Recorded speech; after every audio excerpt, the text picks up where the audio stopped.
Welcome for the last time, the Cinemaholics, but not the last time you're going to hear from us. I'm Jon and Will, film critic from the Bay Area, and with me from Pittsburgh, Pennsylvania, it's Will Ashton. You're going to give these fans a heart attack. I know. Well, I can't say welcome once again because the podcast, while it's not ending, we have a big announcement for folks, a huge announcement. Yeah, it's definitely bittersweet. I'll cut right to the chase. We are changing the name of the podcast. We are no longer going to be Cinemaholics or really anything like it. We're kind of completely changing it. Now, podcast is still going to happen, but I'll give you all the short explanation and then we'll get into the regular show. We have a good one coming up for you. We're going to be talking about, is this thing on? The plague. We're going to be doing Film Roulette. It's going to be fun. But bottom line, this is the last time we're going to be doing the show as Cinemaholics. Main reason. Okay. And we kind of can't talk about everything, for full transparency. Well, we can't be fully transparent, unfortunately, for very specific reasons. Essentially, we kind of have to change our name in order to distinguish ourselves from a different brand. And when it came down to it, this was one of those decisions where we've had the name for a long time. We've been doing the show since 2017. We weren't necessarily doing anything wrong. I emphasize necessarily. I don't think really anybody was doing anything wrong. We are just, we're a podcast. We've had Cinemaholics.com for a long time. But ultimately, one of the issues we were running into is there is some confusion around like the kind of Cinemaholics thing, right? So without getting into any detail, Will and I came to a very difficult decision. And one we didn't have like a ton of time to deliberate over, I'll be totally honest. But when it came down to it, we saw the writing on the wall and we're like, you know what? Let's rename the podcast. We're going to rebrand it and we're going to kind of essentially solve the problem by looking at it as an opportunity to rebrand as a different kind of podcast. So we came up with something new and different. Before I reveal what we're going to be transitioning to, is there anything you would want to add to that, Will, that maybe I left out by accident? No, I think that was a pretty diplomatic way of talking about it. I mean, I think there's just a lot of feelings around it. I think it's been, kind of a difficult 2 weeks or so, maybe a week and a half. But I think I'm pretty excited about where this is going to go next, because I feel like it's a hopeful change, or at least I should say we can make it a hopeful change. And I think it could be a fun new facelift for the podcast. I totally agree. Yeah, because while it is a little bit difficult, I think it is going to help distinguish us for our own reasons. And, it is a little sad, obviously, because we've had the name for so long. And I really feel bad for Will, because for people who don't know, Will is the one who came up with the name of the show way back in either the very beginning of 2017 or the very end of 2016, I think, when we were workshopping names and stuff. I think it was like December or January. It was like around that time. Yeah. I want to say it was probably December 2016. And yeah, Will, you're the one who pitched the idea. And, I think in a very fitting fashion, you were the one who came up with the idea for the new name. And I think that is apt. So we're going to reveal it now. Well, I'll let Will reveal what the name is, but I'll maybe kind of preempt it by saying, we haven't been doing the show as consistently over the past year and a half or so. And, we've talked about it before. One of the main reasons is because as Will and I have gotten a little bit older, we've been having a hard time always like finding time to record together. It's never like, it's not just like one person. It's literally like 1 week I'm the one who just like, I just don't really have a lot of time. Another week Will's the one whose like schedule is pretty tough, and sometimes it's both of us. And so what ends up happening is, when you're in podcasting, like you miss 1 week, it's really easy to miss 2 weeks and then 3 weeks and then 4 weeks, and then it kind of snowballs. And so that's kind of happened a few times with us. We've tried to keep things as consistent as we can, trying to put in like written stuff on the site and trying to do like instant takes, whatever we can to kind of, do things on our own. But if there's one thing that people have told me about the show is that, it's Jon and Will. You got to have both the guys. The instant takes are fun, and like it's not like we'll never not do them. But I think we haven't really been doing them. I don't think, because we've just been trying to make sure we just do the show together. I think that's what the people want. Sure. They want the discourse, right? And I know for me, when we were kind of like workshopping, like what's the new name? What's the new kind of identity of the show? One of the things that came to mind for me is that Will and I have been doing this since 2017. The world has been really challenging. Outside of the movie theater, the world's tough. And, one thing that's kind of been a constant over that time, it's not really just like being able to go to the movies and watch a movie and stuff. It's the fact that, I feel like I've been able to have these consistent check ins with my friend Will. And then over the years, of course, Maverick Hines, our third co host back in the very beginning. And then later on, we had Abiel Chessie. And then, of course, not to say anything about like the rotating guests we've had over the years, friends of Cinemaholics, who we love to mention, when we do our reviews and look at what they've been saying about movies. I mean, you're on Cinemaholics once, you're stuck. Like that's that. I hate to say. But what I love about it is that I think Will and I have spent all this time watching these movies, but also like getting to know each other over that time as well. I feel like I would not be, the kind of film critic I am if I wasn't regularly talking to Will about movies. Because I feel like Will, I think there are times when, you talk about a movie that maybe I hate or despise, or just maybe didn't have any kind of a connection with, and I hear your take on it. And I just feel like the next time I watch a movie that's even in that zone, I feel like I appreciate it more. I feel like because I understand how somebody else might view a movie, and it just makes you more well-rounded as somebody who appreciates the art form. So all that said, I think, in a world that's kind of like unpredictable and it feels like everything's going in the wrong direction, we came up with a name that kind of represents how this space is just really healing for us. So Will, I've rambled enough. What is the name of the new show? Yeah, so, well, for one, thank you for saying all that. I thought that was very sweet and nice, and I have to say likewise. It's been a balm to BALM to talk about movies with you and grow as a critic, hopefully, and expand myself as a critic with you and the show. But without further ado, yeah, we decided the new name of the show is Thank God for Movies. And I guess I should explain a little bit about what the thinking is there. John, it's not religious, first of all. So, well, yeah. Yeah. John claims that it's putting the Lord's name in vain, which I don't see it as that. Well, one of us read the 10 Commandments. That's the thing. Oh, okay. I see how this is. Will wants to literally thank the big guy for movies. I think it is a very literal name. Like I'm like, thank the big man for the movies, But John's like, yeah, there must be something cynical and mean about it. And I'm like, no, it's not cynical. It's just, it's a little bit more casual. Okay, all right. Yeah. At least we didn't call it Thank Pod for movies. No, I don't want to do any of that. I think part of it was we were going back and forth on like names that were like kind of punny, or like you were really focused on like names of or like titles of films with like a pod element to it, and like just little ideas that we were like trying to make it, kind of snappy and catchy. And I was trying to keep cinema in it because I was like, well, if we're not going to be Cinemaholics, is there a way to kind of still have something kind of similar so people know it's still us?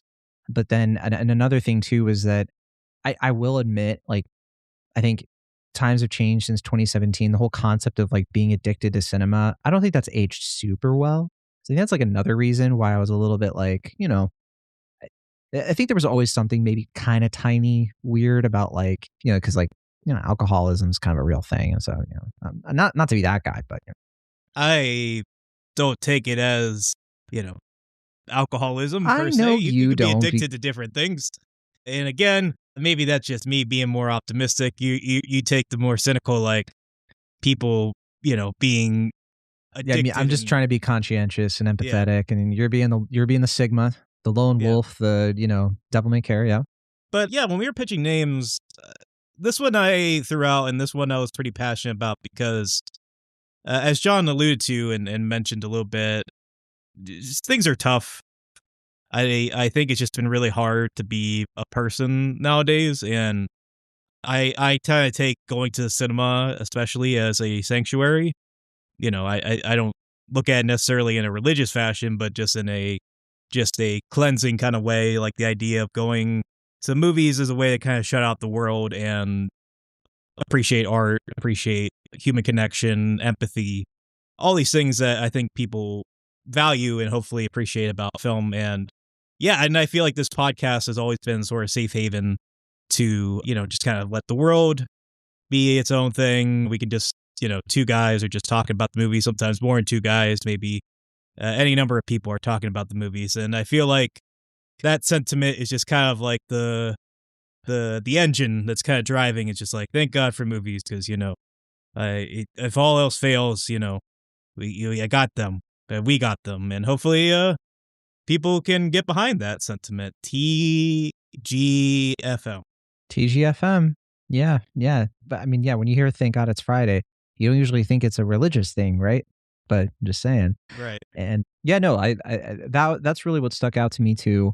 I think it has kind of that irreverent posture. One of my big influences as like, a growing film critic over the years was Birth Movies Death, which I think kind of has like a similar sort of vibe. And that's kind of essentially what I had in mind when we have like a new logo and stuff. We have a new website. So we still have cinemaholics.com and all that stuff, and it'll redirect, but the site itself is going to stay the same. So, in terms of like what the site is, where it has, the written stuff and it has the podcast, obviously, but the names of things are going to be changing. We do now have thankgodformovies.com. It's not live yet. I still have to do some, website stuff, but you can actually go to cinemaholics.com right now. I mean, most of you listening, this will already have been done and everything, but the rest of you, it's already live, like the new logo. And I had this idea of like, well, the world's on fire, what if we just have like a film reel on fire? We can just do that. And so that's what we have in this current moment. We're looking forward to the merch. I think the merch is gonna probably hit. Like it's kind of got more of a kind of a flair I to it. mean, as soon as I saw the new logo, I was like, Jon, that's gonna make such a great T-shirt. Like it looks so rad. Jon did such a great job with the logo. I think you guys are all gonna be Thanks. pretty blown away if you haven't seen it yet. It's looking pretty awesome. I really appreciate that. Yeah, and it's a culmination of a lot of illustration work I did this past year, and kind of getting out of my comfort zone a little bit because I used to be very, very private about my art. And in my defense, it's because I'm surrounded by such like incredible artists like every day in my day job, and I'm just like constantly intimidated. But I was like, you know what? I'm just gonna go for it. And I do have to credit. So there are some folks, some friends of mine who weighed in as well. And, they kind of gave me some ideas and helped narrow down. I had the whole mood board and stuff that I put together. And they kind of like were like, you know what, this is kind of working, this isn't, and all that. So, shout out to them. They know who they are. They don't really listen to the show, but so they won't hear this. But either way. All right, so we'll talk more about this, the first official episode of Thank God for Movies. For now, we're still Cinemaholics. We still got one more bullet in the chamber. Okay, we got one last shot, as it were. Yeah, this is the like Viking funeral for Cinemaholics, I guess. We're just gonna go out in a blaze of glory, I guess, for the show. It's not lost on us that, and one of the last movies we're talking about is this thing on. I think it's a little bit too on the nose. But before we get into our two featured film reviews, we're going to do a game of Film Roulette. Now, Will Ashton, as usual, Film Roulette, our new rules for it, by the way, is I'm going to go through a list of rapid fire lightning round films. Okay. And the game is that I already have a list here, and I have put either red or black, just like roulette. And what that means is that if I put red, that means I think that Will Ashton's going to be in the red. He's not going to he did not like the film. That's what I'm trying to say. If it's in the black, that means he did like the film. I'm trying to predict Will Ashton. And even though what I said earlier about how over the years I've gotten to know Will Ashton and we talk about films all the time, I'm still wrong all the time about what Will's going to like. I appreciate that. It keeps things exciting. I think not just for me, but for you, the listeners. And I think you were deliberately wrong last week as an effort to like shake up the dynamic. No, I just like to take risks. It's like being in the casino. And I like to kind of, because Will surprises me, so I can't just, do the most common denominator stuff. Now, here's a twist. I put movies on here that I don't know if you've watched them yet.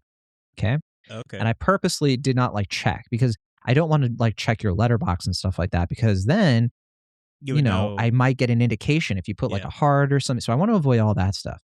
But if you haven't seen the movie, Will, okay, you're not going to obviously know if it's red or black, but you will predict if it's red or black. Okay. And we have a group chat where Will tells us when he watches movies, then, but then we'll save it for a future Film Roulette. That's how that'll work. Okay. So that won't count toward any scores or anything. I put question marks next to the movies, and then I'm going to fill in Will's prediction for red or black. And we're going to see if Will is right when he watches the movies themselves. So I think that'll be a fun little way to turn it around on Will for a change, And I think it'll be fun because you can also kind of speak to, hey, are you looking forward to this one or not? That could be cool too. So does that sound good to you, Will? Yeah, I'm up for it. Well, then let's get started. We're going to start this one. I'm trying to decide if I'm going to watch this movie. To quote, what's his name? Griffin Newman from Blank Check, because I was listening to their No Other Choice podcast, like their review of that movie. He kind of mentioned that for him, the like press around this movie has been way more interesting than the movie. And that is, I'm Chevy Chased and you're not. Oh yeah, I did see this one. Yeah. So it remind me. So it's red.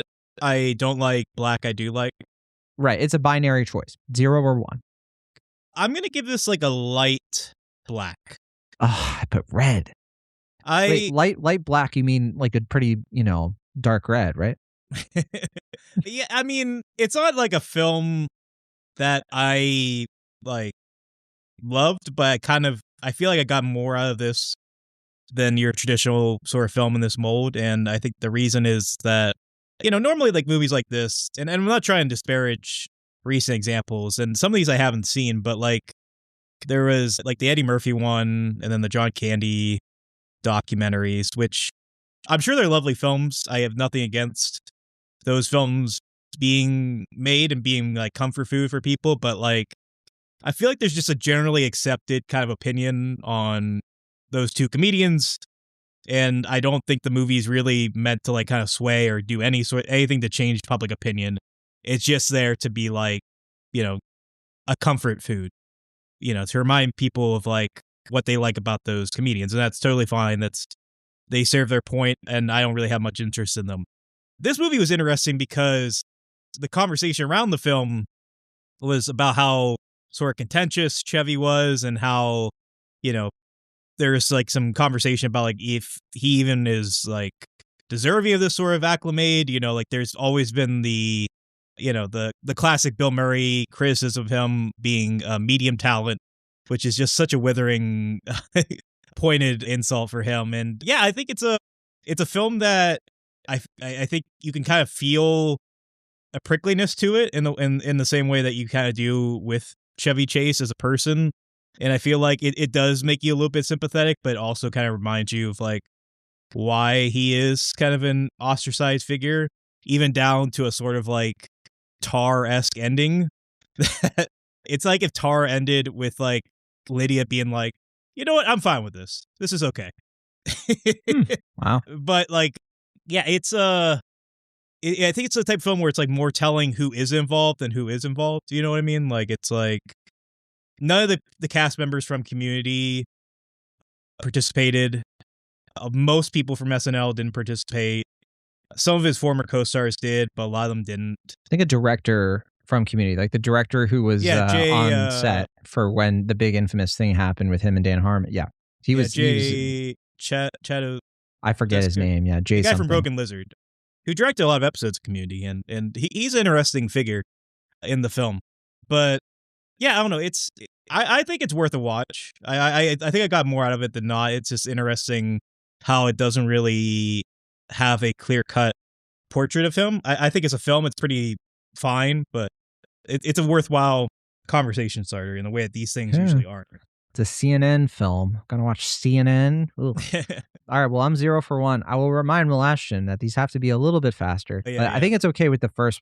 This one, I was pretty interested, so I cut you some slack there. Okay, Primate.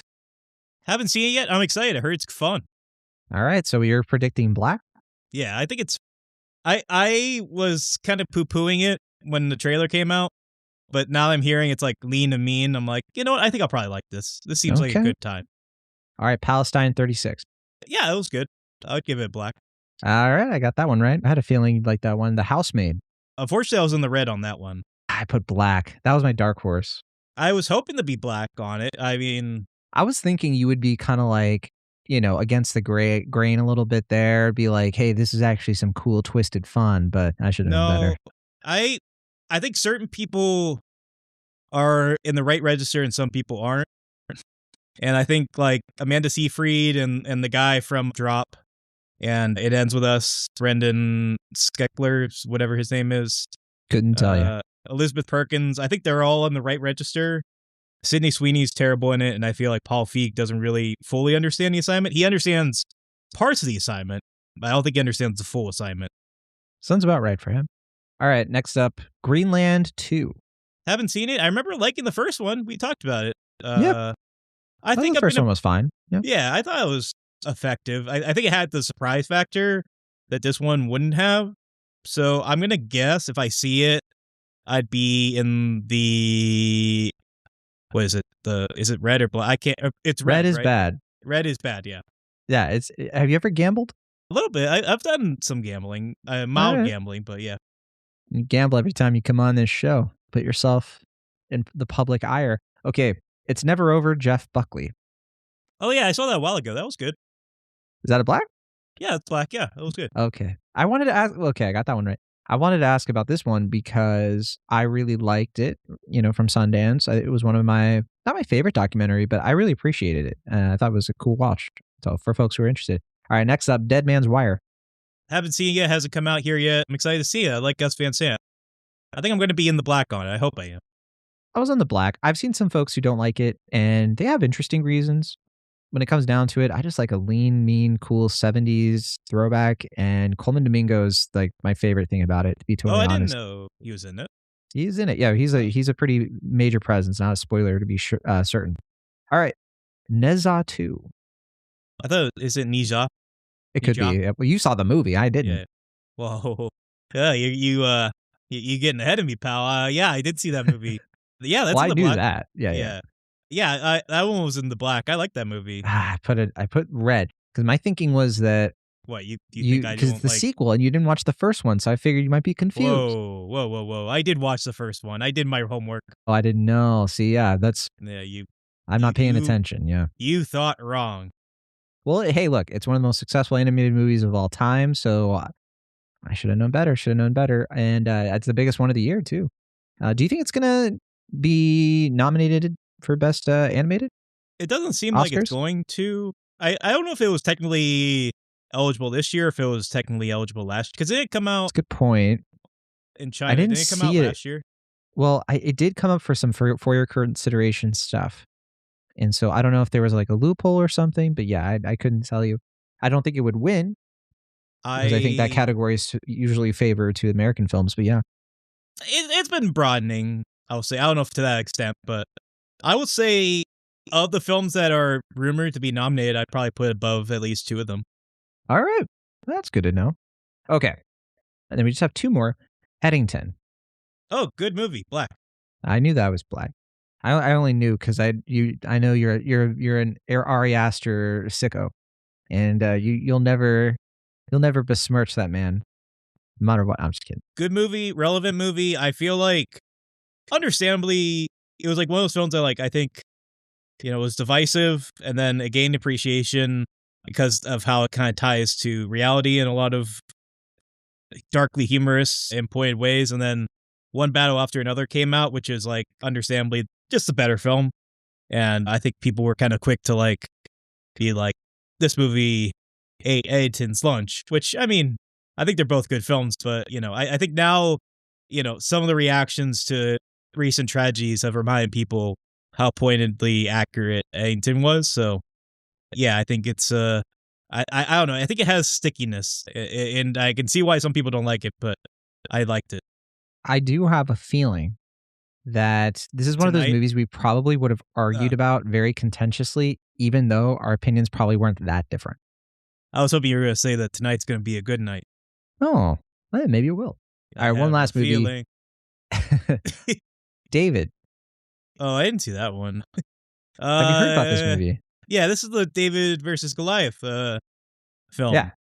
Which is kind of like what we've been battling. We've been sort of the David to a certain Goliath that we can't talk about. But no, I haven't seen it. I'd like to think, it's a fun time at the movies. I don't know if I'll ever see it, but I bring it up because the reviews have been positive. Yeah. The popcorn audience meter thing has been really, really high. I think because it probably has like a mega church boost kind of thing, But definitely much better reviews than these kinds of movies typically get. These kind of like, it looks like it's not that big of a budget.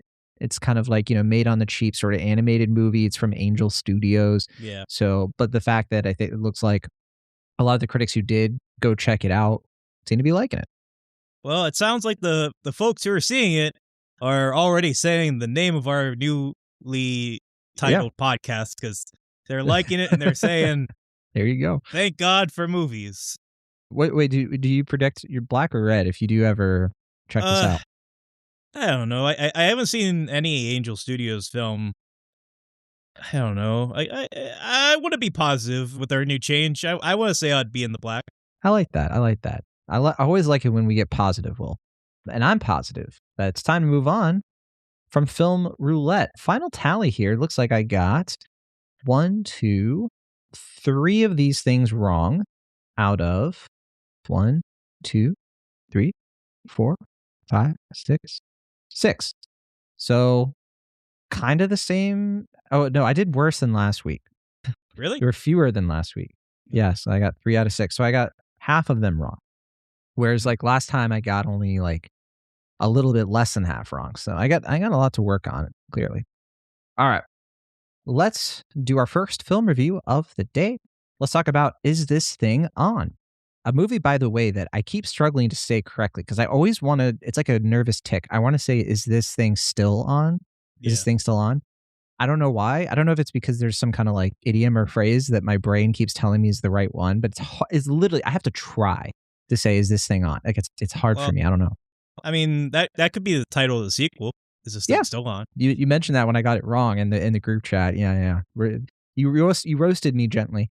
This is the third feature directed by Bradley Cooper. And for folks who don't remember, he directed A Star is Born, of course, one of his big ones. Or sorry, his big one, and then Maestro, which didn't quite get him. I felt a little bit bad for him with Maestro because he kind of went all out.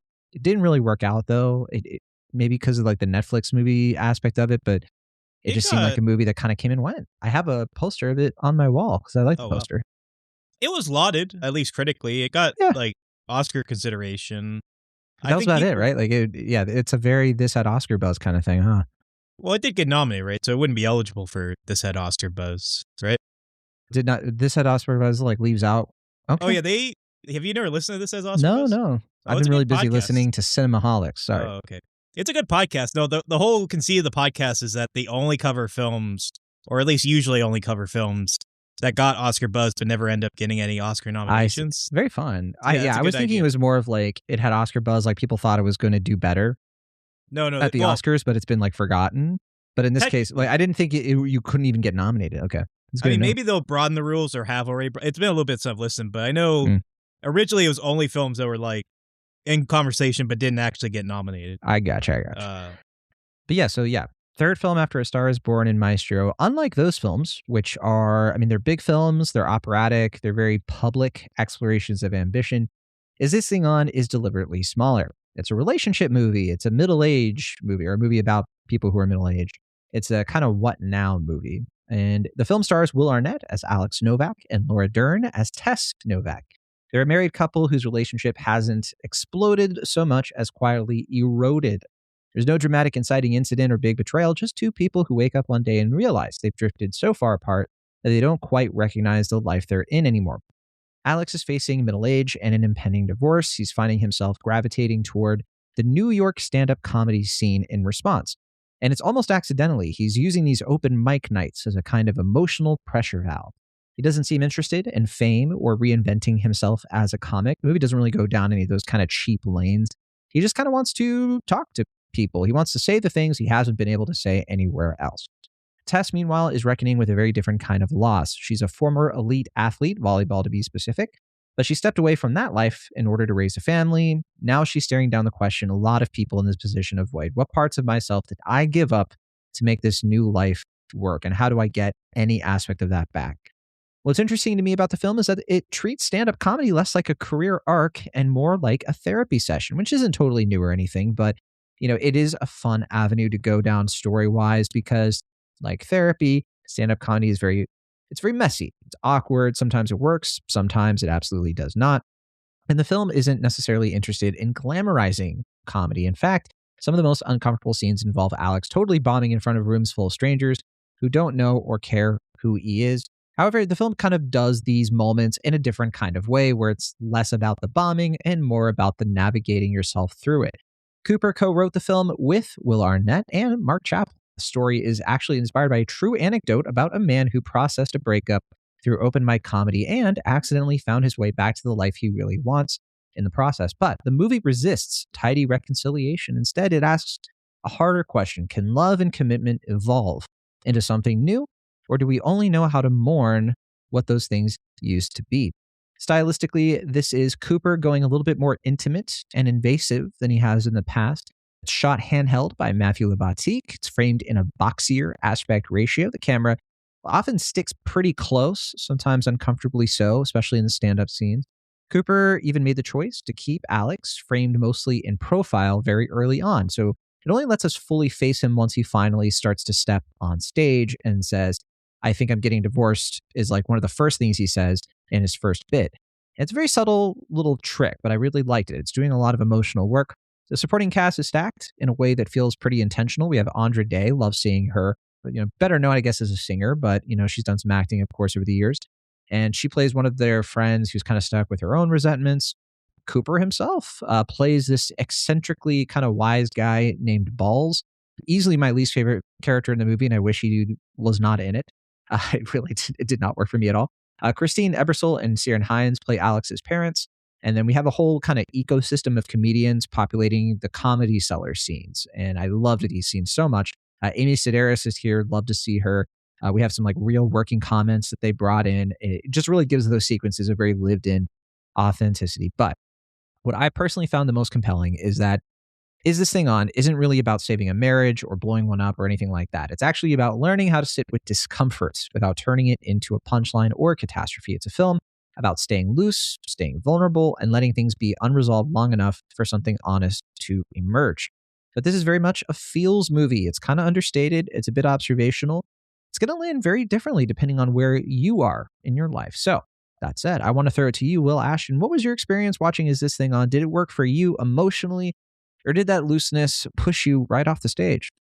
Yeah, no, I like this film. I didn't love it. I feel like of the Cooper directed films, it's probably my least favorite.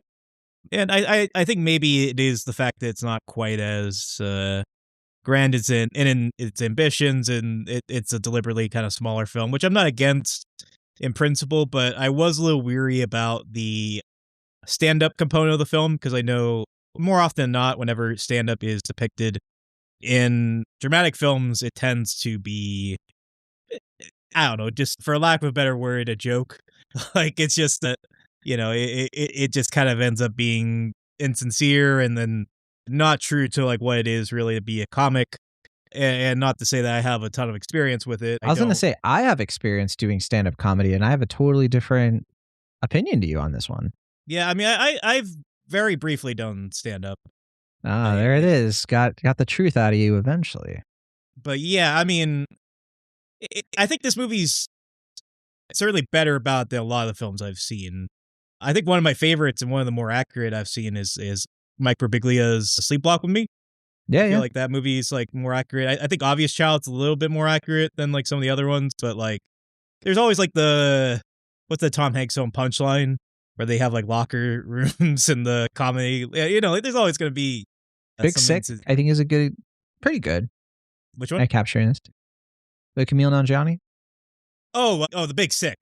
Yeah. I thought you said Basic, like no. the John Travolta film. You gave me a look that I've never seen before. We were like, right. What are you talking about? No, yeah. The Big Sick. Yeah, no, I like that movie. That was good. Yeah. I think there's been some that kind of get around it enough to where it's not like, spot on, but like close. Yeah, So yeah, I mean, I think another reason I like this is that I feel like it's deliberately not high stakes. Like, I feel like there are opportunities where maybe a more commercial filmmaker would have gone like, oh, he goes viral, or like, something happens and it's like, everybody's here. And there's only really like one instance, maybe two, of like the like kind of like people are colliding and like all these things are happening. But for the most part, it's pretty down to earth. It's pretty sincere. And I like that, like, it kind of matches the Gen X kind of perspective where, even from like the first scene we really see with Laura Dern and Will Arnett, it's like they're kind of trying to avoid the like definition of divorce that comes from like previous generations. Like they're, like he's asking like, oh, should I like leave in the middle of the night and like get a hotel room? She's like, no, that's dramatic. It's like, you shouldn't do this whole thing. It's like they're a lot more like upfront. Like there's not like stuff they're deliberately keeping from the kids. They're pretty like comfortable with it, even though they're not really comfortable putting labels on it. Yeah, I like that idea and that perspective on divorce, where it feels like a very generational thing in a way that feels pointed, but also like we don't see it as often in films like this. Like we get like the Marriage Story thing, right, where it's like, court battles and like who's going to get the kids. This is a lot more like agreeable, to the point where like for like 40 minutes in the film, like, is this going to be a film with no conflict? In a good way. I'm like, is this going to be like a film where there's just like no conflict? Like it's kind of slice of life for a big chunk of it. Yeah, and I kind of like that it's more agreeable in that way. Like it's not about the big moments. It's about these little kind of moments that define a character. And I especially like that Will Arnett, he like starts off as like a not great comedian and he gets better, but he's never like an amazing comedian at the end. Yeah. Like he's like pretty bad, and then he just gets like a little bit better, a little bit more comfortable, but he's never like great or even that good. But like, it seems like the audience only really likes him because they can pick up that he's having a nice time. Yeah. Like, honestly. And they're laughing kind of, not out of sympathy, but just kind of like, he seems likable. I like that the way they register the laughter is more like when you're in a comedy club, like you want to laugh. And it's like type of laughter where it's like, they're not doing the ha ha ha ha ha. It's like they're like kind of nervous laughing with him because it's like they want to laugh. They want to be in on the joke. They want to have a good time. And I there like a few that. Gimlets in. Yeah.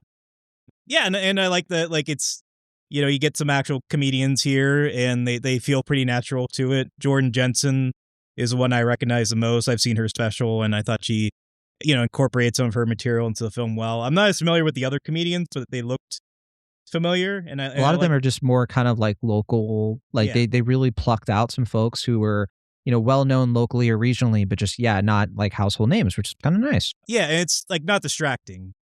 Right. Which I mean, I was kind of glad about because I was a little concerned when like it's centered around the Comedy Cellar, because like it's like a guy, like the beginning of the movie, you see he's like kind of casually like, what's going on in here? And it's like, oh, it's like a $15 cover. And it's like, well, that person got in for free. It's like, yeah, but they're on the list. And like he's like stumbles into comedy basically.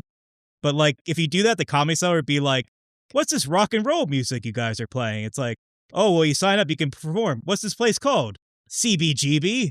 It'd be like, it's like this like huge place. It's not like a down to earth cellar. It ironically, given the name, like it's a pretty famous place. It's like where 75% of like Louis stand-up, segments in the show Louis were filmed.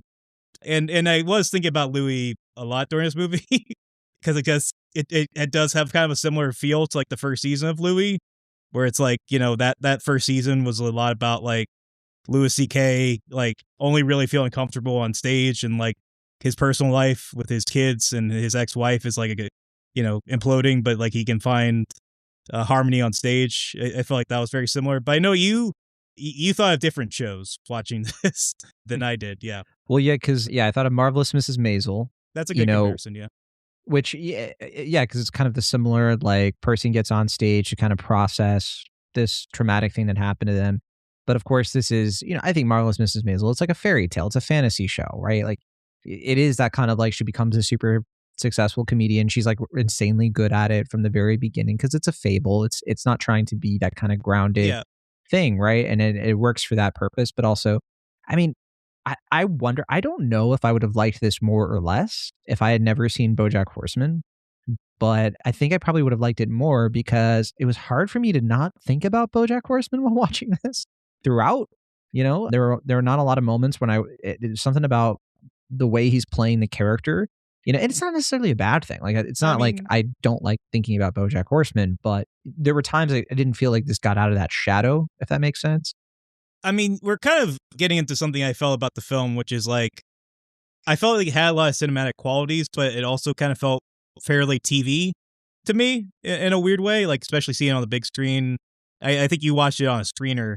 I did, yeah. Yeah. And I feel like not only because it has a primarily TV star at the front of it, and it reminds us of TV shows. But like, there are also like they differentiate time by like these cuts of black, and it almost feels like the movie's giving itself its own commercial breaks. That's a good point. Yeah. You know, I'll just be, like, and just to be clear, I like this movie. I think that it's really fun. I had a really nice time with it. I think that the vibes are immaculate. Like I just like the vibe of it in general. I like it's kind of like unassuming nature. There are some things about it that I think honestly it could have been a lot better. I think it just doesn't have like I think the best kind of writing all the way through. I think one of the big mistakes the movie makes is that it keeps bringing us to this like group of friends who there is potential there, but it just feels like we don't really explore them in a way that I think is all that interesting. It just kind of feels like I don't even want to say that they're props, but they don't seem to really be serving the story itself. I honestly think one of the big missed opportunities is not to center the other comedians a little bit more. I feel like they were the more interesting characters, and like every time Alex is kind of like interacting with these other comics and like just hanging out with them at a bar and stuff, I think that's when the movie feels the most alive. And then I think all the stuff with him and Laura Dern, right? Like I think a lot of that stuff is really interesting, especially as you get into the second half of the movie. It's fun. Another movie you'll think of is like The Lovers. I think with Tracy Letts. I just think that it kind of has a little bit of that flavor too, I guess, where it can explore middle age and how unpredictable it can be and all that. But yeah, I guess it just doesn't go anywhere that I think is nearly as revelatory as something like Marriage Story, as you already kind of mentioned. I feel like Marriage Story really finds like its thesis in a I don't know, you want to say like it's like a clever way, but in a way that I felt like there was more catharsis at the end of that movie. Like you finish Marriage Story and you feel like, wow, I really like spent some time with these people and I understand them now, and like they make lots of mistakes, but I'm really rooting for them.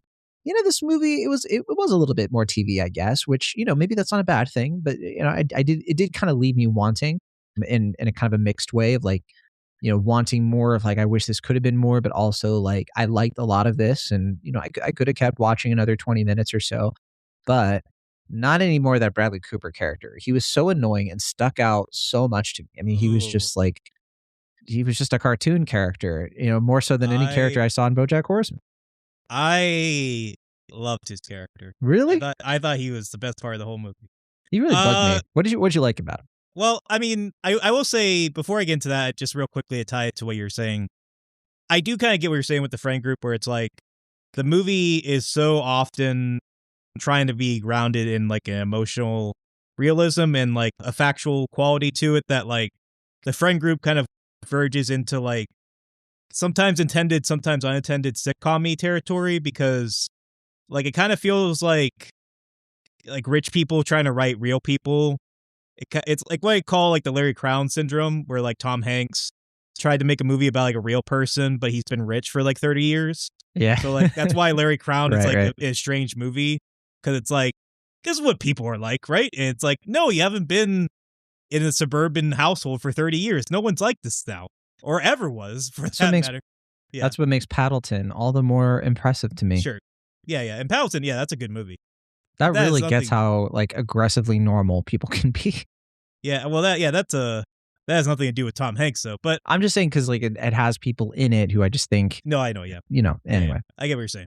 But yeah, this movie, like, I feel like it mostly gets the natural realism, except when it's like kind of with the friend group, and that's when it gets to like the goofier stuff, and it's like, what do people do when they get together? Play board games? Sing Amazing Grace? Is this what they do? That entire thing was the funniest. Like, try hard. Let's take a look at what some of our friends, Oh, friends of Cinemaholics, have been saying I about the film. And sorry, did I you have didn't. something else though Well, first? I never got to answer your question, which is Oh, true. about Bradley Cooper, which is just, and I don't want to cut you off. I just wanted to say, I like that for one, it seems like he's kind of taking the piss out of himself a little bit.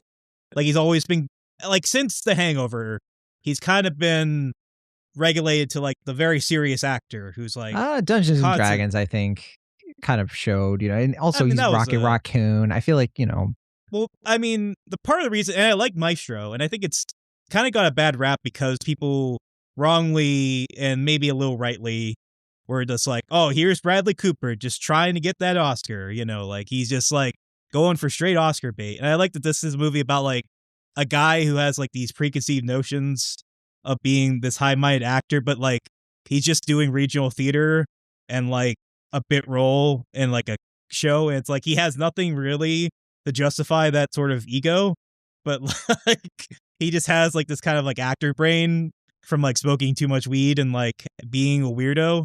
I just thought he was really funny, and I thought it was charming. It was like the right amount of him. Like I would have taken more. He wanted me leaving more because it's like, here's a guy who's just like kind of stepping back, but like allowing himself to be kind of a clown just to like spice things up a little bit and like making fun of himself a little bit. And yeah, I thought it was really fun. Yeah, fair take, fair take. Yeah, I had a different experience, but I'm glad you didn't. Okay, I mean, he has or a I'm glad you great, did like it. What? like he starts the movie with like a great pratfall, and I was instantly like, balls, you're all right with me. You're all right in my book, huh? All right. Well, let's look at some friends of Cinemaholics, what they have to say about the film. We'll actually start with you, Will Ashton. You're the first one that popped up for me. There's simply no denying that Bradley Cooper is balls. Trademark. Louis, Tuesdays on Fox. And that got a like out of me. I'm not going to lie. What got the like there? The balls trademark symbol or the Louis tagline? Is it one thing? Can Sure. it be all three in perfect harmony? Sure. All right. We have a quick little review here from Matt Donato, a friend of the show.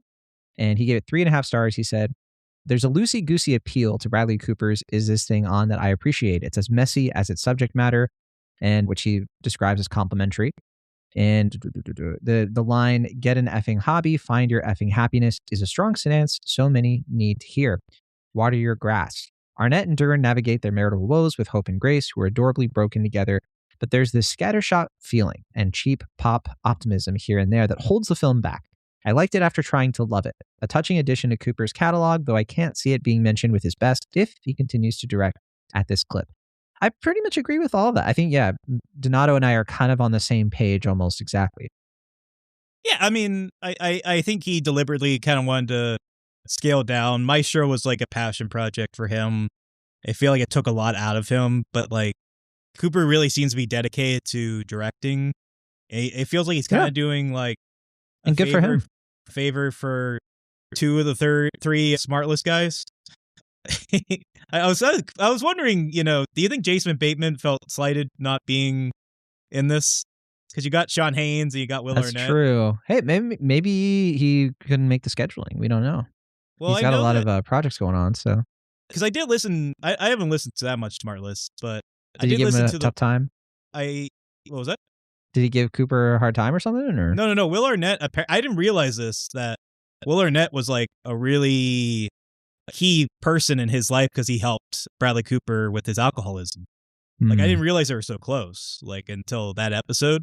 So like I think he was like kind of doing a favor and like kind of helping, you know, like work through his own, because he's been divorced too, and I think he's had like kind of, you know, different things like this, and then you know I think he wanted something that was a little bit more, you know, almost like 70s stripped down kind of vibe, and it just seemed like they both kind of wanted something like this for themselves. So I'm glad you brought that up, actually, because that was another thing I was thinking about during this movie was obviously like the Amy Poehler of it all, which, you know, Arnett did kind of co-write this, and you know, I'm not gonna presume that, like, I'm sure he borrowed some stuff from that aspect of his life. It was many years ago, obviously, but you know, there were some funny memes about this going around of like, you know, a meme of like Amy Poehler watching this movie and she's like traumatized or something. It's very funny. No, the Euphoria, is this Play About Us thing? No, it was different from that, but that's also excellent. Yeah.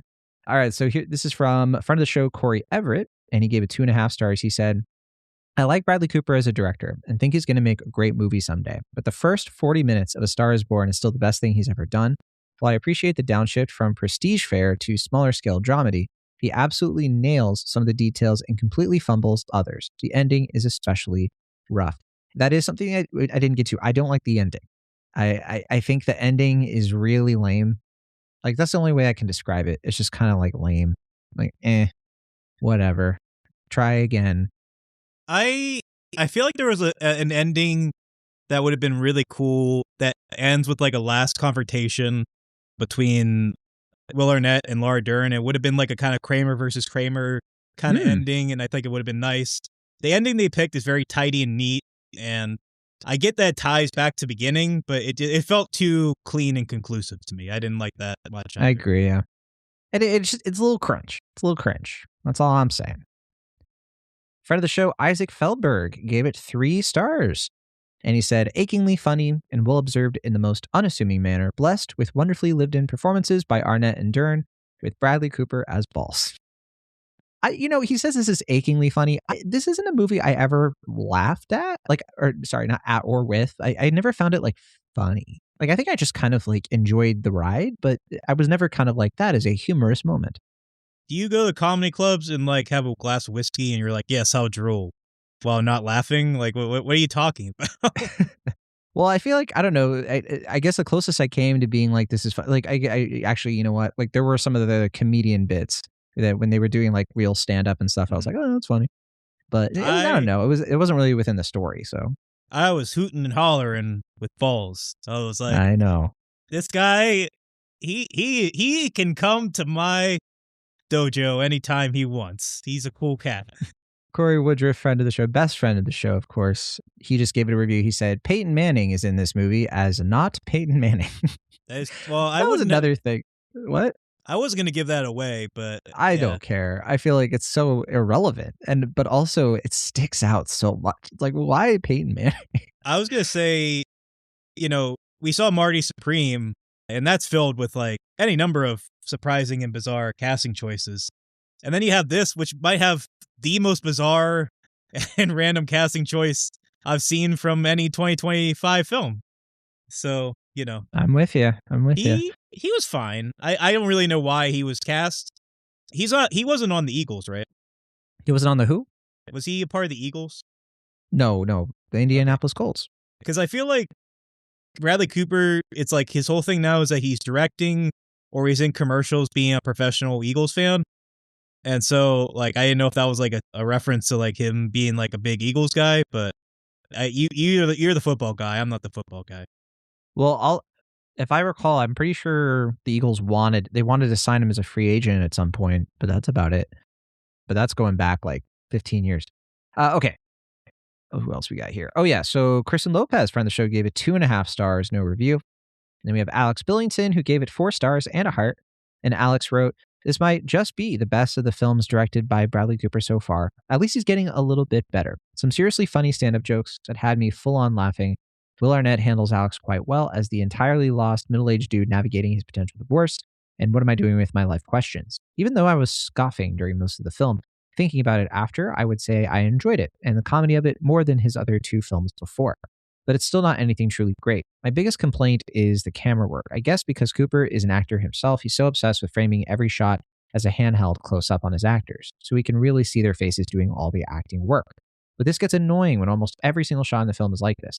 Cooper needs to learn to let the cinematography work for each scene instead of trying to make us think about, hey, look at them acting every single time. Fair enough. I liked that. It was. I think that's kind of exaggerating that it's all throughout the film. I think most of the really close-up stuff happens during the stand-up scenes. I felt like it was very intentionally done. And so I would push back against that a little bit, but I understand that take, I guess. I don't know. I wasn't bothered by it. I also know that Cooper was one of the main camera operators for the film. Mm-hmm. He chose to come in and be the handheld guy for a lot of shots, to be more involved. So I mean, maybe he does have a slight point as far as he's really getting in their faces and being act. But at the same time, I don't know. I feel like it does give in a lived-in quality, and I think those stand-up scenes are really interesting. I can't think of another stand-up scenes are really shot like that, other than maybe the occasional scene in Louis, but that's about it. Agreed. All right, Aaron Dicer, friend of the show, gave it 4 stars. He said, this is an interesting take on an interesting story. It dares to explore the idea of a long-term relationship in the light of commitment as much as compatibility. And Cooper continues to impress me with his ability to tell compelling stories. Yeah, there is one other element to this we didn't get into too much, which is the film's kind of central question of why are these two divorcing? The question of their compatibility and stuff. And on the one hand, I like that it tries to be a little nuanced with it. It tries to avoid being there's one big reason why these two are getting divorced. And it's more of these two people are just kind of sick of each other. And there's a lot of reasons. And if when they try to confront it, they put out these like kind of theories that are a little vague and abstract. And I don't know, there was stuff there that felt pretty true to life to me. I feel like that's how relationships do work, right? And like one of the big issues that they seem to be having is less like they have these fundamental compatibility issues. I think it's more of like they have fundamental communication issues. Like they just like, especially with Arnett, like he's just like not communicating until he finally finds that outlet. And so the movie does this kind of questionable thing around like, when like he seems to be the major problem, and then the movie's positioning him as like the solution to the problem because he finally did the like bare minimum thing. And there is kind of like a weirdness to that, a little bit of like a, kind of toxic masculinity thing to that I wouldn't overhype. I wouldn't be like, this movie's bad because of that. But I think that there is like kind of this unconscious thing going on that is also very Gen X, to borrow from what you were saying before. You're smirking though, because I feel like you're going to say, John, you're going too far yet again. You need to calm down. No, I personally really like that it didn't explore the particulars or have like any flashback sequences or anything. Like, I feel like this isn't supposed to be like Blue Valentine, where it's like you're watching a relationship erode. You're like kind of watching it in this sort of like, dry spell, basically. And you're watching it just crumble in their hands. And they're kind of trying to make it work, not make it work. And to me, that's more interesting than just like having defined answers. And like you were saying, it's more, I guess, honest to me that like it's like a death by 1,000 paper cuts, not like, like it's not like in Marriage Story where it's like somebody has an affair or like, something like that, which would have felt like, I don't know, too cut and dry, I feel like. All right. And then last up, we actually have from Auntie Emma Sasick, a friend of the show. She gave it 2 reviews because she reviewed it back, I'm assuming, when it premiered in the film festival circuit in October. She initially gave it 4 stars, and then in her second review, downgraded it to 3.5. So let's take a look. So she wrote, found this quite endearing and really reminded me of adult comedies that we used to have all the time. I love Will Arnett. I really enjoyed seeing him in a role that not only lets him do his comedy bits, but also shows a more vulnerable side to him. Really enjoyable and mature effort from Bradley Cooper. I think for me, like, I think that's why I was thinking of BoJack so much, because I feel like we got more of that vulnerability in a way that was, I guess, more, for me at least, like more interesting. I will say, like, one thing I really appreciate about Will Arnett in this movie is that he's pretty good at pretending to be bad at comedy. Like, I think that's kind of a hard thing to do. Like, I think he's doing specific work to like make the timing not work and to kind of like fumble around, but still kind of have some sort of plausible deniability. I don't know. There was something to it I thought was like definitely a tricky thing to do in an acting kind of way. And I think he did a pretty good job with that aspect. Yeah, no, I agree. And I think it helps that like he's not a traditional stand-up. He's an actor, comedian, podcaster, but he's not like a traditional stand-up. So it felt like more honest. And I think he is doing some of that work that you're talking about where he's like a little bit aware of like how to make it more naturalistic and a little bit more, real to a guy like this as far as his style goes. But yeah, I don't know. It's interesting that like, I think he's only really done like a couple lead roles in films before this. Like he did the Bob Odenkirk films like Brother Solomon and Let's Go to Prison. But otherwise, he's only been like voice acting in like big movies, like in the Lego Batman film. Yeah, I'm kind of like looking at his filmography now because I think, he doesn't do a lot of lead roles. You're right, at least in the movie space. And yeah, that is interesting because certainly I think I guess the Lego Batman is like the closest thing, huh? And like you said, yeah, just voice acting. And yeah, and I mean, not to downgrade that, but just like this is kind of meant to be a more of a like film showcase for him. And yeah, I think he did a pretty good job. Like, I don't think he's like, I'm not sad that he's out of the Oscar conversation right now, but like, I don't know. Yeah. I thought like some of it he did really well. Some of it was like, yeah, okay. And then, I thought he did a nice job, but nothing like outstanding.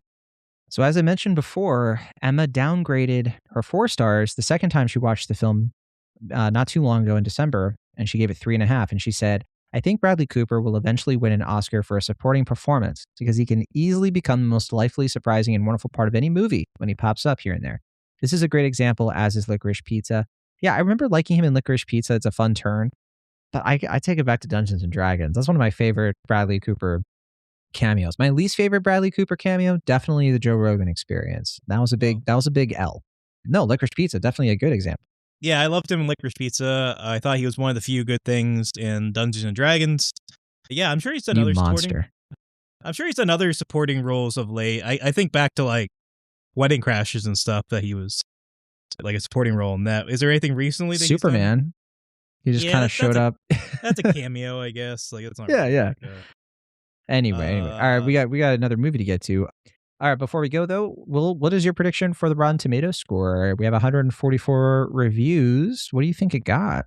I think people liked it. I don't know if they loved it. I think critics were probably like, yeah, this thing's on. Sure. Yeah, I think they're probably like in the like 82% range. They're just a little off there. It's 85%, and the audience score is pretty close at 84%. Yeah, I think it's a likable movie. You know, I think it's an easy movie to kind of just give a pass.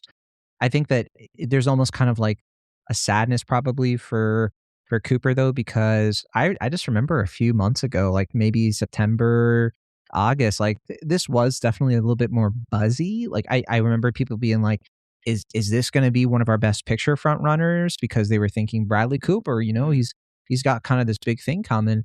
But yeah, sure enough, it didn't quite reach those expectations. So maybe there's a little bit of disappointment there.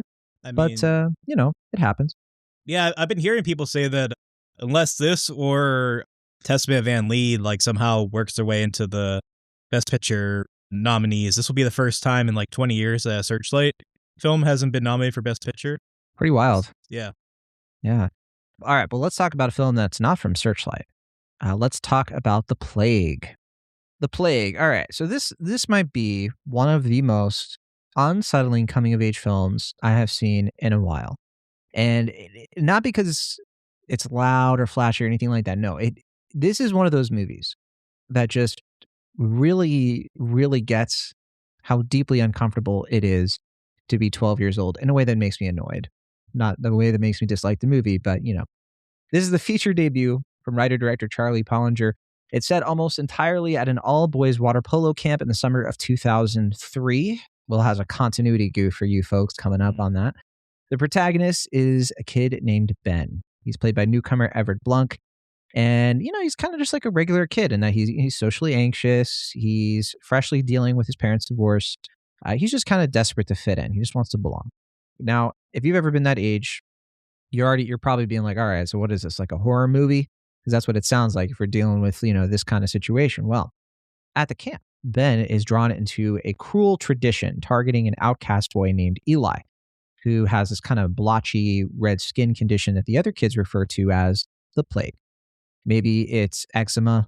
You know, it's not never said explicitly, but it could also just be nothing. Or maybe it's because this is a quasi horror film, and adolescence is a true nightmare, and the joke is hiding something real. Maybe the plague is real and it's passing from character to character. Who knows? Now, okay, what the movie actually does so well, I think, is it blurs the line between imagination and reality, perceived imagination, perceived reality. Is Ben actually in any danger here? Or is this what fear feels like when your conscience has not fully formed yet? However, your capacity for cruelty has. The film also stars K.O. Martin as Jake, this kind of effortlessly cool, quietly terrifying ringleader of the boys. And Joel Edgerton plays the camp director, basically the only adult presence. And he's well-meaning, but he's emotionally oblivious in that very specific, believable way that adults can be when kids are suffering right in front of them. Stylistically, The Plague is doing something very fascinating, I think. It's shot largely on 35 millimeter by Stephen Brecken. The camera sticks close to the bodies. We have a lot of like skin and pores, faces, extreme close-ups. This is the big close-up, brigade for movie reviews for us this week. A lot of rigid symmetry in these shots, a lot of slow zooms that feel pretty invasive rather than stylish, which obviously can be kind of uncomfortable, right? Because we're dealing with kids. We're dealing with kids that you don't want them to feel invaded. The water polo matches are especially unnerving because most of the aggression happens underwater, where elbows are flying and no one's watching. So it becomes a pretty perfect metaphor for puberty itself. It's calm on the surface, but violent underneath. The sound design and score by Johan Lennox leans into that kind of same unease. It's all drones, distorted vocals, choral textures, ambient noise. Will wishes that All Star, had played at the very end of the movie.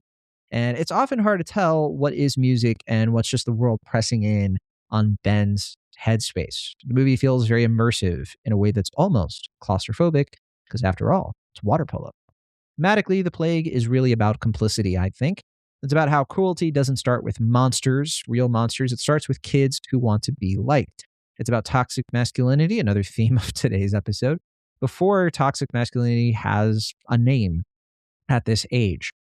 And it's also about the moment where empathy and social acceptance feel mutually exclusive, and you have to choose which one you're willing to lose. Critics have compared this movie to Lord of the Flies, and that definitely tracks, but this feels, to me, a lot more intimate, more bodily, more psychologically precise. It's a folktale about adolescence where the horror is not supernatural so much as it is inevitable. This movie really got under my skin, not really because it's shocking, but because it's so gosh darn patient. It trusts the audience to sit in discomfort and recognize parts of themselves they may not like. Definitely one of my favorite movies of the year. Definitely top 10. I don't know if it's top 5. I have to double check my list, but I'm curious how it landed for you, Will, Ashton. Did The Plague work for you as a horror, as a coming of age, or did it feel like something else entirely? Yeah, no, it was a good film. I did not expect you to be that high on it, though. That surprises me. Not to say that it's unearned or anything. I knew you liked it, but I didn't realize to that I'm extent. a big fan. Yeah, Wow. I just think it's so well done. Yeah. Yeah, I mean, I think it's definitely one of the most impressive film debuts I've seen in a while, and I think a lot of it kind of comes down to the confidence that comes in it. It's only like 96 minutes or so, but it's like pretty confined, and you feel the discomfort throughout it. And I think, what really stood out to me, in addition to all the stuff you're talking about, was the lighting and staging and blocking of it. For a first time filmmaker, and the fact that it was shot on film. There's a lot of keenly realized shots that really kind of set the stage in a way that doesn't feel too directed, but it feels very pointed, and where the light and camera and actors are in kind of great relationship with one another. It really shows a director who has a fantastic promise. And I think, something that really stood out to me about it was so many of these type of movies are so precious about the child experience in a way that's very overly nostalgic, all this stuff. This is something I know. I was reading there was a little note thing they sent with the screener, and it said that this was based on his journals that he had when he was at camp. Yeah. And some of the characters and some of the dialogue and stuff was directly lifted from that. So there's a lot of honesty to it in the writing and then the direction of it, but more so, I think, in the performances. I think these kids are really just good at kind of capturing these sort of complicated feelings, selling the ideas of the film in a way that never makes it feel silly and makes you feel connected to it and feel serious. And I think that's something the film really understands well, is the idea of it doesn't matter if the plague is real or not in a literal sense. It's real to them, so it's real. It feels real to them, or most of them, I should say. And so the stakes of it does kind of lend itself to that Lord of the Flies thing you're talking about. And yeah, I mean this is a different film, but I recently also watched Where Is the Friend's House for the first time, and that's another film that I think really understands the mind of a child in a good way. And in that film, it's all about a character returning his friend's notebook because he could be expelled. And obviously it seems low stakes, but for a child, that's everything. That's live or die situation.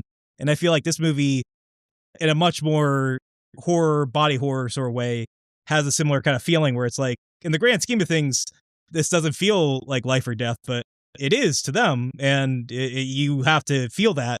And I think the movie communicates that in a really effective and haunting way. So yeah, I was definitely impressed with this one. It's especially easy to empathize with that thing you're saying because he's trapped there. It's camp. So he can't just go home, and we have those kind of scenes you expect of they're just jealous of you, sweetie, that kind of stuff.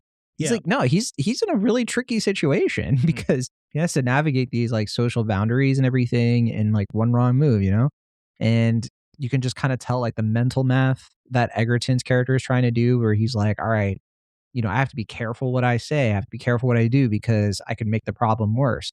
And then he makes problems worse because that's what adults typically do in these situations. Yeah. And yeah, I mean, This is one of those movies. I was thinking a lot of Eighth Grade while I was watching this. Oh, This sure, would yeah. make great double feature with that movie because Well, they're very different movies in how they present these kind, right? Because like Eighth Grade is like the coming of age, but without the coming of age, and sure. this is like the horror movie without the horror. So there's kind of like a Yeah. nice symmetry there in a weird way. I was gonna say that's a good double feature if you're a masochist. Yeah, it's a lot to sit through, huh? Well, what do you double feature this with then? You something a little bit more fun, I don't like know. Toy Story 2? I'm gonna go try to see Chronology of Water, but I'm curious how that's gonna pair as like a recent double Mm. feature. Because that's like the theme, like it's about a woman swimmer and her Yeah. social and physical discomfort. So I'm curious how that's gonna compare to this one.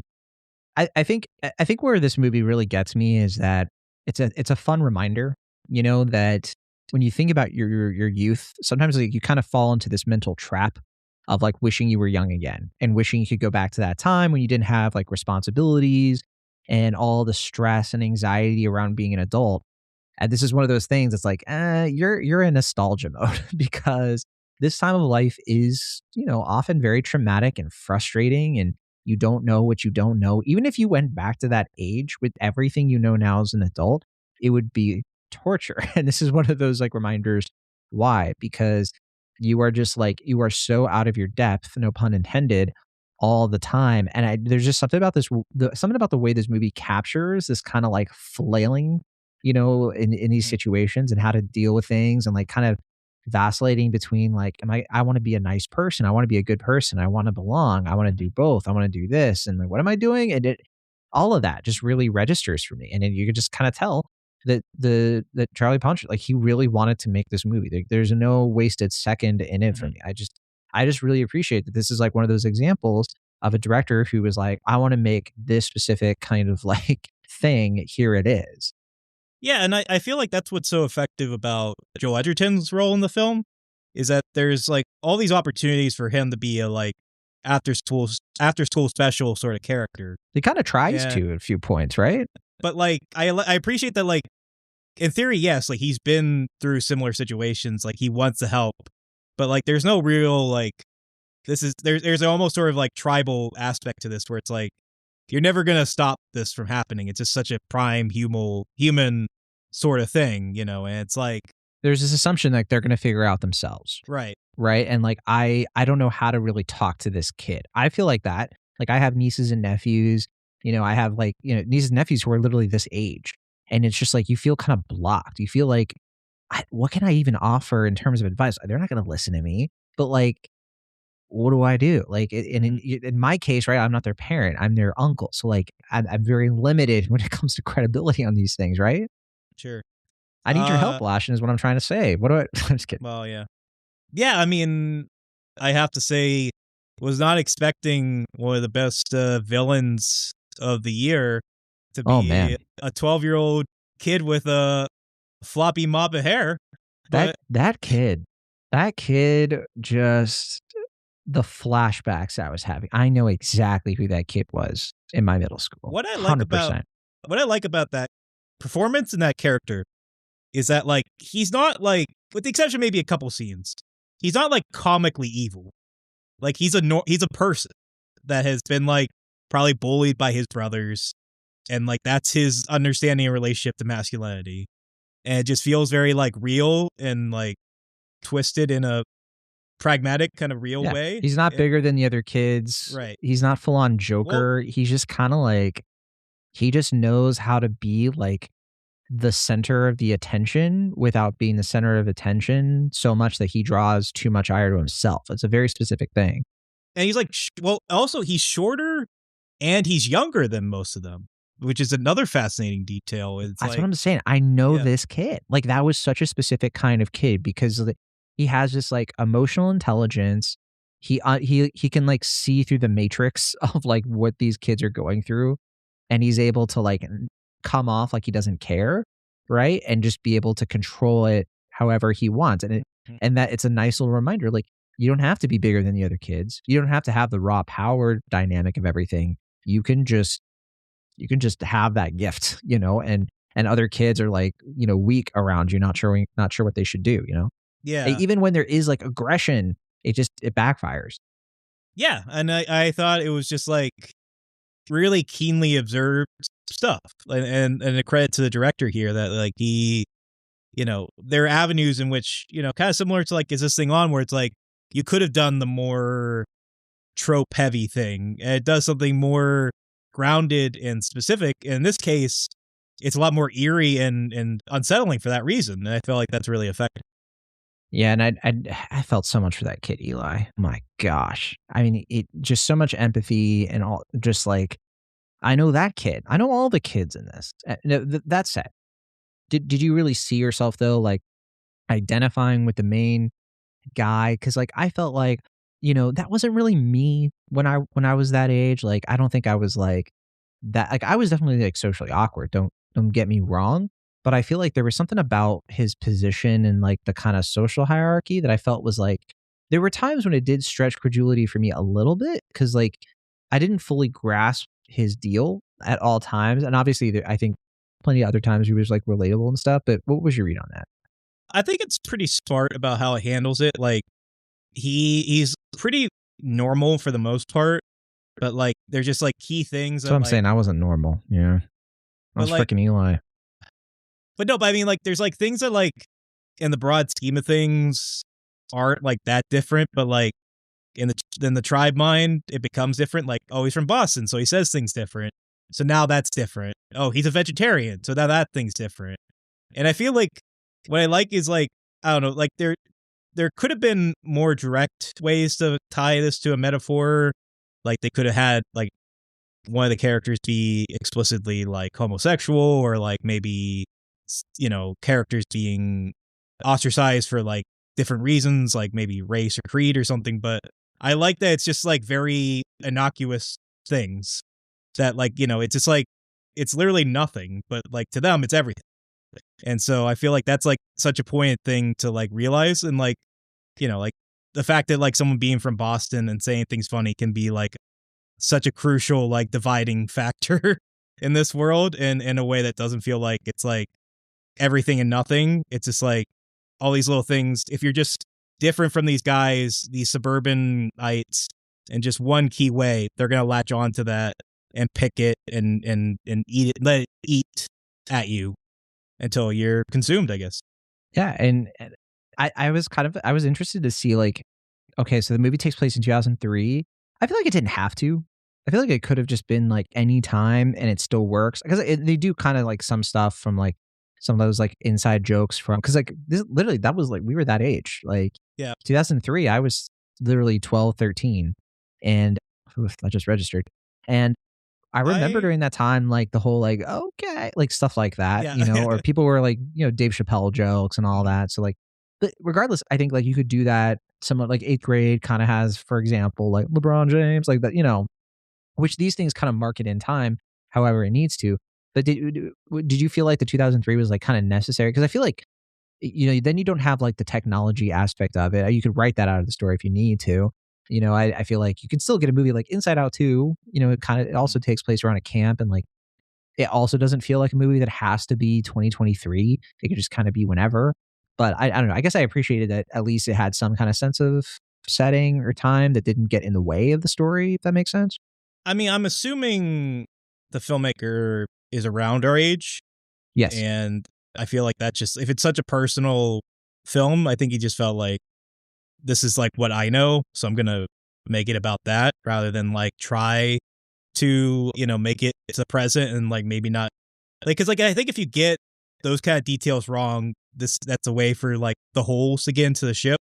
Like if it feels inauthentic to the relationship of children, I feel like this enterprise can go down as feeling inauthentic. And I think you need to it needs to feel real in that way. It kind of reminds me of like with what was it, mid-80s or mid-90s with Jonah Hill. Like yeah, this is a better version of that. Yes, I would agree. Yeah, but like, one of our biggest episodes we ever did on Cinemaholics. I know. Great full circle moment. Yeah, I know. But I mean, I think you just kind of write what you know sometimes, and I feel like that's what he did. Yeah. So we're pretty low on time, so we'll just kind of quickly go through some friends of the show. We only have a few here, and I think more folks are getting to the film as we speak. But yeah, so a friend of the show, Matt Donato, gave it 3.5 stars. He wrote, "Boys will be boys, chuckles society. Girls, on the other hand, are painted as mean girls. These ruthlessly manipulative, microaggressive cafeteria demons. But despite stereotypes, young boys can be just as cruel. Charlie Polinger's sleepaway thriller The Plague is authentic in its portrayal of traumatizing male-on-male schoolyard harassment. It's not quite 2017's gobsmacking super dark times, but speaking a similar language. Super dark in spurts, yet lacking as the horrors of competitive water sports and hurtful childish pranks culminate into a lesson about prematurity and self-discovery. I will say I've always felt like boys are way meaner than girls like in that age. 100% so. But we know what we know. Also, worth pointing out, I mean, I don't think there's a single female character in this besides, I think, the mom. I don't remember hearing her voice or anything. So, like, this is a very dude-centric movie, huh? Well, am I forgetting? I mean, there's like the women's swim team that I don't think they have any lines. Oh, yeah, you're right. I forgot about that. I was chuckling to myself while I was watching this, like imagining, and I think I might have made this joke with Warfare too. Like, you watch such like harrowing films and like just imagining someone being like, well, that doesn't pass the Bechdel test. Yeah. Clint Worthington gave it 4.5 stars and a heart. So it looks like Clint and I are definitely a bit more aligned. He said, as adults, it's tempting to look back on our younger years with a sense of wistful nostalgia. No responsibilities, no aches and pains, a full life and future ahead of us, nothing but friends and play and freedom. But for those of us who too easily forget that adolescence is, to be honest, a bitch, look no further than Charlie Polinger's debut, The Plague, a harrowing psychological thriller that transplants the tyranny of puberty to the anxieties of modern boyhood. It's set in 2003 with a close-in music and 8th grade level early aughts operness to match. Still, its twisting of bullying culture and the competitiveness of young boys portends all the violent masculinities on display even today. Definitely worth checking out. Like, I see this is part of his review at rogerebert.com. Now I really want to read it because I really, like, I feel like we really had the same experience with this one. And yeah, no, I think that 8th grade, great comparison point. And I think that, again, yeah, just this idea of like, I feel like sometimes you talk to people and they're like, I just wish I could, go back to like whenever and relive. And like, to me, that's a nightmare. Like, I absolutely not. I think I did see, like, not somebody who's been on the show, but David Ehrlich, like he kind of said, like, I'm so glad I don't have to be young again. Like, it's just one of those things where like, I appreciate where I'm at in my current, kind of adult human, journey. Will, you look upset. Well, for one, in reference to what you talked about at the beginning of the review, this film does take place in 2003, but there's a piece of paper with a admirably faded, to catch the realism, I guess, of the time, photo of one of the penguins from Happy Feet. And that movie came out in 2006. So they thought they'd get away with it. Yeah. They were wrong. Wrong. But no, I think, I maybe if I'm not as positive as you two are, I definitely align with all your sentiments and feel like this is such a strong debut that shows such promise for this upcoming filmmaker. And I like that, like, without giving too much away, the ending feels like it's almost going to get into like Carrie territory. Yeah. It ends up going for a Beau Travail kind of ending. And I was like, that's when I was like, all right, this guy's got the goods. That's when I was fully like, all right, this is a guy who knows what to do. So yeah, I'm really excited to see what's going to happen next with this guy. He before this, he did short films. One of them is called Not Gay, which methinks, protest too much. But, I was wondering, there was a part of me I was wondering if he did Sauna. If the main kid, at one point, like, his revenge was just going to be like starting a rumor that the main bully was gay. And I was like, well, I don't know. I mean, that might be a little too on the nose, but I feel like that's also what might have happened around this time, unfortunately, given 2003 was not a very sympathetic time was a very homophobic time, I should say. Very true, very true. A friend of the show, Aaron Dicer, gave it 3 stars. He said, middle school really was a horror movie, huh? I'm never so thankful for my blissful ignorance to adolescent trauma growing up than I am watching this kind of stuff. The performances here are great, but the story itself can't quite fully take advantage of it. The ending also feels like it misses what it was going for. Very interesting. I wish Aaron was here. I mean, obviously, because we love Aaron Dicer. He's such a cool dude. But I'd love to hear more about that. I'm kind of curious what do you think, why it didn't land for him specifically, but that's interesting. Yeah, again, I thought the ending was effective. The fact they remind me of Beau Travail was like all the better. Yeah, well, I'm sure he has his reasons. All right, Chris Evangelista, friend of the show, gave The Plague 3.5 stars. He said, doesn't quite stick the landing. So yeah, we got to get Chris on too. Something's going on here. but pretty impressive. It's not easy getting these kinds of performances from child actors. Yeah, we always got to stress that, right? Like, we can sit here and talk about it all day long, but like, yeah, it's tough directing kids. Just look at the Olsen twins. Okay, weird drag of the Well, there was Olsen like a twins. news story about how like they were being abused and stuff. Like they were Oh. holding like food up for them, and like, Oh, jeez. yeah, there's like a whole, like, it was psychotic, like Oh, how they were trying to get performances out of those poor children. poor. Yeah, I did not know that. I thought you were just needlessly cruel to those to Well, the my Olsen bad. twins Yeah, for some I don't reason. want to be interpreted that way. Shoot. But no, I unfortunately didn't realize that's what was being referenced here. That's horrible to hear. All right. Okay. So for last up, we have Isaac Feldberg, and he wrote 2 reviews. So he saw this when it first, well, not when it first played, because I think this premiered at Cannes, but I think it also played at like maybe AFI Fest or something back in October, something like that. But he gave it 3.5 stars both times. He gave it 2 reviews, and I'm kind of looking at it now. So he put out the second time he watched it in December. It's for something he did for Letterboxd, because so Isaac does do work for Letterboxd. It's always good to know. He's a great follow. But so I'm just going to look at his first review. He says, somewhere between childhood and adolescence, a liminal state where you can't stop growing and feel increasingly panicked by the self you're stuck in, the viscerally unbearable state of becoming. A stroke of genius to set this at an all-boys water polo camp with its central metaphor of a sport where, forced to tread water, you're bombarded from every direction and constantly at risk at drowning if you lower your guard around your peers, who are all similarly swimming around blind in this viscid petri dish of a hierarchy. Also diagnoses with disturbing accuracy the type of brutally vulnerable young men whose antisocial behavior and revulsion toward difference can be traced back to a raw, naked, and psychologically consuming fear of being excluded, demarcated in any way beyond what will ensure them continued access to the power of belonging to the in-group, of ever being seen at all. Skin-crawlingly effective. And with that, that is The Plague. Awesome movie. I really, really like this movie. I think it's definitely one that's stuck with me since I first saw it. Glad to hear you liked it as well. Yeah, maybe not quite as much. But let's see what the Rotten Tomatoes folks have to say. Oh. I didn't like this one on Rotten Tomatoes. I didn't write a review. What I was saying before when I introed it was like my notes that I probably would have used for a review. However, at 91 reviews, we'll ask you, what is your guess for the Rotten Tomatoes score? I imagine most people like it. I feel like when I looked down at my Letterboxd scores, they were more mixed than I thought they'd be, but it seems like most people like it. So I'm going to say 85%. 100%. Oh, really? Oh, cool. Okay. Yeah, it's a good Wow. movie. Yeah. So I think that tracked. I think even the people who, like, we saw some folks who were like, yeah, you know what, like, ending didn't quite work for them or whatever. I think people are still recognizing this is a really accomplished thing. And congratulations, Charlie Polinger, debut film 100%. That's awesome for him. Obviously it's probably going to go down, as more people watch the film, as these things do. But at 91 reviews, that's really impressive and really cool to see for him.